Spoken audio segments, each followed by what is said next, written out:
para empezar, por si alguien no ha escuchado el concepto, ¿qué significa esto? ¿Qué significa inflamación de bajo grado o inflamación crónica de bajo grado? Yo creo que en primer lugar hay que empezar por definir lo que es la inflamación, que es un proceso que no es patológico, como muchas personas piensan, no es algo negativo. Todo lo contrario, es un proceso fisiológico caracterizado por la activación y direccionamiento de varias células, en especial glóbulos rojos, como respuesta a un factor agresor, sea un agente infeccioso, un agente químico irritante o un trauma, por ejemplo, un esguince de tobillo o una cirugía, y que produce los típicos signos que todos conocemos, sea el calor, el enrojecimiento, la hinchazón y principalmente el dolor y la pérdida de función. Y es por culpa de estos dos últimos signos que muchas personas piensan que la inflamación es algo extremadamente negativo.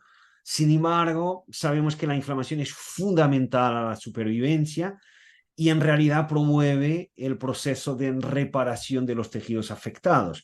Entonces, esto significa que en condiciones de infección, en condiciones de un trauma como una cirugía o un esguince de tobillo, por ejemplo, necesitamos de activar una respuesta inflamatoria. O sea, la inflamación es un mecanismo fisiológico y no es un problema per sí. Entonces, en la realidad, el problema estaría en no poder llevar a cabo una reacción inflamatoria.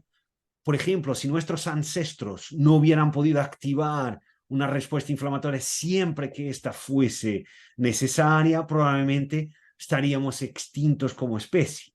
Ahora, claro que una vez que se cumplan los objetivos de la inflamación, este proceso debería finalizar y a eso se llama resolución de la inflamación. ¿Y por qué esto es necesario, la resolución? Porque si la inflamación persiste, podemos tener varias consecuencias adversas, incluso comprometer la supervivencia. Entonces, en condiciones normales, no hablamos de patología, hablamos de condiciones normales, fisiológicas. La inflamación es una respuesta aguda, limitada en el tiempo. Entonces, la inflamación no es un problema. Pero cuando el proceso de resolución de la inflamación no funciona adecuadamente o existe exposición a estímulos inflamatorios de forma continua, este proceso inflamatorio se podría convertir en crónico, pudiendo ser localizado sistémico y de alta o de baja intensidad. Y en la actualidad, como tú comentaste muy bien, se está dando mucha importancia a la inflamación crónica, sistémica y de bajo grado, puesto que, por un lado, este fenómeno, al no soler producir signos y síntomas, pasa en muchos casos desapercibido. Y por otro, está involucrado en la mayoría de las enfermedades degenerativas crónicas, que son las principales causas de muerte a nivel mundial. Ujú. Has dicho que puede ser crónica de bajo grado o también de alta intensidad. ¿Cómo se puede mantener crónico y con una alta intensidad de inflamación? Se puede, sin embargo, no se mantiene durante mucho tiempo porque esto produce varios signos, síntomas. Uno de ellos es el dolor, por ejemplo, cuando hablamos de las típicas enfermedades reumáticas caracterizadas por un estado inflamatorio crónico de alto grado, como es el caso de la artritis reumatoide. Entonces, eso lleva a que el paciente busque ayuda y que el médico prescriba antiinflamatorios al paciente. Entonces, por eso ese proceso inflamatorio no se mantiene, que es crónico, no se mantiene en un alto grado durante mucho tiempo, porque al producir todos estos signos y síntomas, el paciente busca ayuda y esa ayuda consiste en la mayoría de los casos en la prescripción de fármacos antiinflamatorios. Em, ¿Qué, qué- qué lleva a una persona a estar en un estado inflamatorio crónico? Porque, como bien comentabas, evidentemente, si no tuviéramos inflamación, nos habríamos extinguido porque no tendríamos protección. Pero evolutivamente no tiene tampoco sentido tener la inflamación activada mucho tiempo con los recursos que consume energéticos, ¿no? Entonces, bueno, eso, ¿no? ¿Qué lleva a una persona a mantener ese sistema inmune activado de forma crónica? Yo diría que al día de hoy es fundamentalmente nuestro estilo de vida.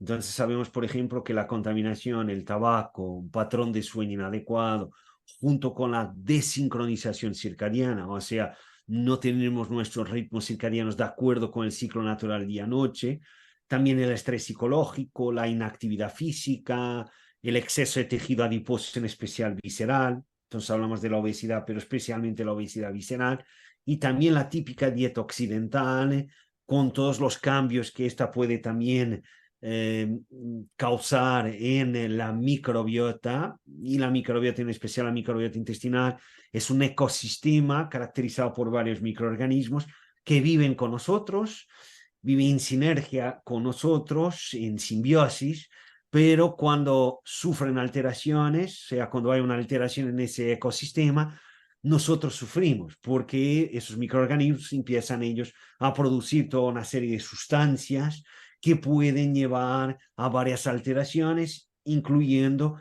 contribuir para un estado inflamatorio. Entonces, yo diría que al día de hoy son las exposiciones que tenemos a lo largo de la vida a varios elementos físicos, químicos y biológicos, pero fundamentalmente hablamos de nuestro estilo de vida. Y siendo, o sea, poniendo el foco en que lo causa nuestro estilo de vida, cuando decías que normalmente en el médico o el tratamiento que hay se va a poner un tratamiento farmacológico ante esa inflamación, bajo tu criterio, ¿esto es una buena solución? ¿Es la única solución?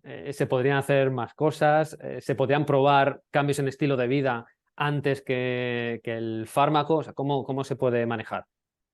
Bueno, aquí es importante aclarar que normalmente el uso de fármacos antiinflamatorios está reservado para una inflamación de alto grado. Para la inflamación de bajo grado normalmente no se suele utilizar.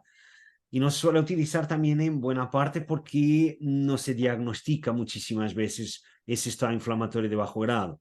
Porque como no lleva los típicos signos y síntomas, el paciente no se queja, y si no se queja, no busca ayuda. Y por otro lado, si no se busca también medir un estado inflamatorio, que tampoco es tan fácil cuando hablamos del estado inflamatorio crónico y de bajo grado, no se sabe que la persona, o sea, el paciente, en el caso que estemos hablando del médico, por ejemplo, haciendo un diagnóstico, que ese paciente sufra, padezca de ese problema. Entonces, al no saberlo, ni el paciente ni el médico, no se hace nada. Entonces, en ese caso, ni siquiera se recomienda un fármaco antiinflamatorio. Ahora, cuando hablamos de una inflamación de alto grado, es normal que en un primer momento sea necesario la utilización de un fármaco antiinflamatorio, porque la inflamación de alto grado puede causar muchísimas alteraciones adversas en el corto plazo. Entonces hay que solucionar esto rápidamente. Sin embargo,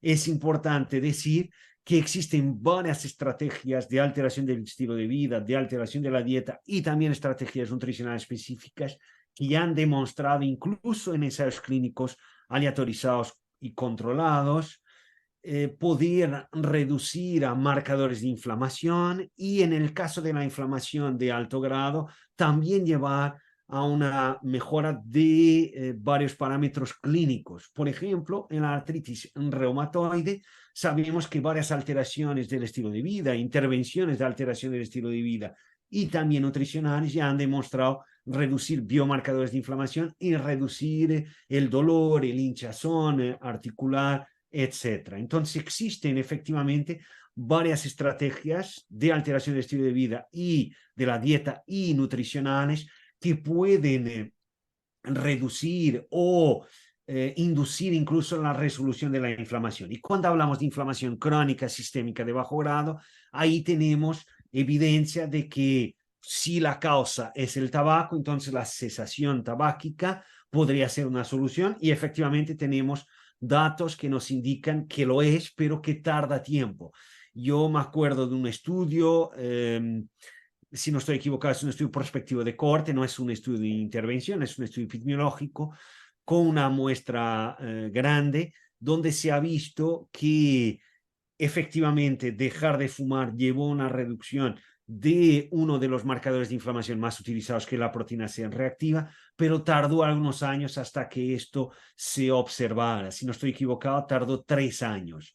Entonces, no es algo que pueda ocurrir inmediatamente, pero es algo absolutamente esencial, teniendo en cuenta que el tabaco es una causa de inflamación y de muchísimas otras alteraciones adversas, contribuyendo para varias patologías. Después tenemos estrategias de control del estrés como yoga, tai chi, meditación, o por ejemplo, pasar más tiempo en espacios verdes, lo que los japoneses llaman de Shirin-yuku, Mm. y que además puede contribuir también para que tengamos una microbiota más diversificada y que tengamos mayor exposición solar que permite alcanzar un adecuado estado nutricional de vitamina D, siendo que la vitamina D parece ser importante también para controlar, regular, inducir, digamos así, la tolerancia inmunológica.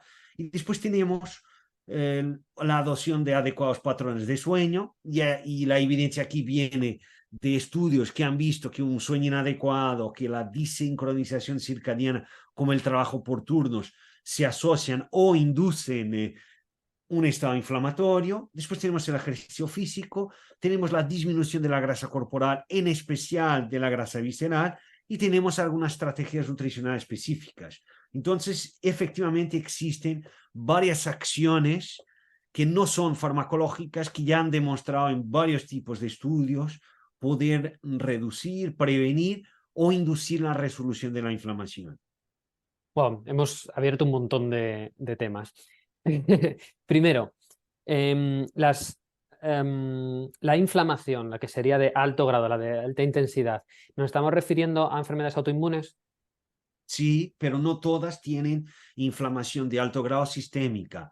Entonces, Ujú, por ejemplo, cuando hablamos de enfermedades autoinmunes como la artritis reumatoide, como el lupus, incluso la psoriasis, podemos tener inflamación crónica que puede ser de alto grado y ujú. que puede ser sistémica. Y normalmente en el caso del lupus y la artritis reumatoide lo es, y en muchos casos de psoriasis también. Y es por eso, por ejemplo, que pacientes con estas enfermedades, incluyendo psoriasis, que muchas veces no pensamos que pueda llevar a un estado inflamatorio sistémico, porque pensamos solo en lo que ocurre a nivel local, en la piel, pero en estas enfermedades, incluyendo la psoriasis, como comenté, tenemos, por ejemplo, mayor riesgo, estos pacientes que sufren de estas enfermedades tienen mayor riesgo de enfermedades cardiovasculares, tienen mayor riesgo de diabetes tipo 2, de síndrome metabólico y de varias otras patologías. Y esto se debe fundamentalmente a ese estado inflamatorio crónico sistémico, que algunas veces puede ser de alto grado, pero que,